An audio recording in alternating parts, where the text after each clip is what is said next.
Përshëndetje dhe mirë se erdhët të gjithë ju të Shënjës së Ujorit. Uroj të jeni mirë, si shikoni jam në pushime në Kosovë dhe ambienti është ndryshe. Do bëjmë leximin e radhës për ju dhe po fillojmë me intuitën, të dashur, intuitën dhe dijen e fshehtë.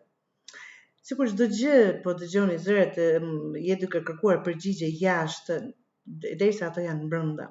Zëri i brendshëm po të thotë të vërtetën. Dëgjoj pra këtë intuitë dhe sinjalet e padukshme shpesh nuk i shikojmë dhe gjërat që na shfaqen nuk i vëmë re. Jemi duke u kapur për diçka që mund të jetë frika, mund të jetë pasiguria ose dëshira për të pasur siguri të plotë. Kjo është duke të mbajtur të bllokuar të dashur jorë dhe asgjë tjetër. Lirohu nga kjo dëshirë për të kontrolluar çdo gjë apo për të patur gjërat në kontrollin e juaj. Është frika, jo që dëshironi ndoshta, por është nga frika, aman mos të mbas, aman mos të. Asi i scrollit të dashur, e vërteta dhe qartësia.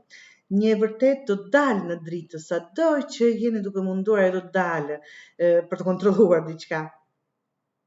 Një mundësi e artë për të kuptuar, për të zbuluar informacione të rëndësishme ose për të pasur qartësi në një situatë që të ka krijuar paqartësi.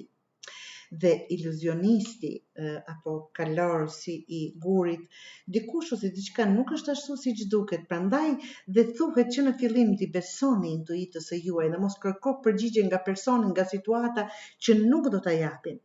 Do thotë dikush mund të ketë manipulime, mashtrime apo mund të jetë vetë iluzion të dashur nga vetë ju.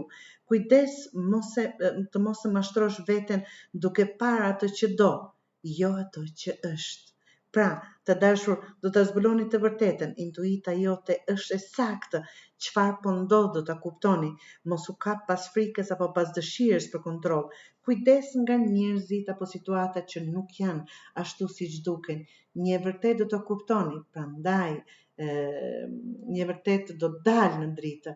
Hap sytë dhe mos i injoro këtë zë që po të flet shumë qartë.